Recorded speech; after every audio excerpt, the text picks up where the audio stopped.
আওয়ামী পরিষদের অন্যতম সদস্য, ঢাকা মহানগরী দক্ষিণ সংগঠনের সংগ্রামী আমির জননেতা জনাব নুরুল ইসলাম বুলবুল এমপি।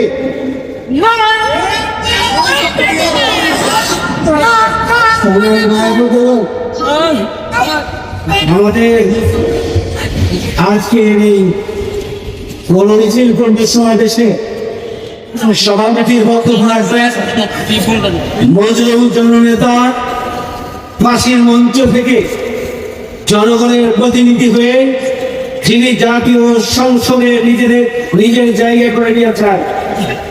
এদেশের জনগণ যাকে পার্লামেন্টে পাঠিয়েছেন মজলুম জননেতা, বাংলাদেশ জামায়াত ইসলামীর সংগ্রামী কেন্দ্রীয় নায়েবে আমির এটিএম আজহারুল ইসলাম। সভাপতির বক্তব্যের পূর্বে আপনাদের বলতে চাই, আমাদের আজকের গণমিছিল শান্তিপূর্ণভাবে আমরা নাইটেঙ্গেল মোড় হয়ে শান্তিনগরের দিকে এগিয়ে যাব। মিছিলের শেষে আমাদের শৃঙ্খলা বিভাগ থাকবে। মিছিলের সামনে শৃঙ্খলার দায়িত্বে যারা রয়েছেন তারা সেখানে স্বেচ্ছাসেবক যারা রয়েছেন তারা দায়িত্ব পালন করবেন।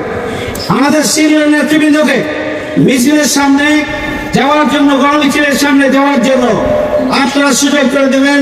স্বেচ্ছাসেবক যারা রয়েছেন এখনই ব্যবস্থা গ্রহণ করবেন। সাংবাদিক বন্ধুরা মিছিলের সামনে যাবেন, সেই সুযোগ করে দিতে হবে। আমাদের এই প্যানেলের সামনে এখন যারা রয়েছেন, যারা নাইটেঙ্গেল মোড় পর্যন্ত রয়েছেন আমরা দেখতে পাচ্ছি, এদিকে পল্টন মোড় পর্যন্ত আছেন, এদিকে বিজয় নগরে সেই দিকে রয়েছেন, এদিকে ভিতরে রয়েছেন। আমি আপনাদের অনুরোধ করবো, আমাদের নেতৃবৃন্দ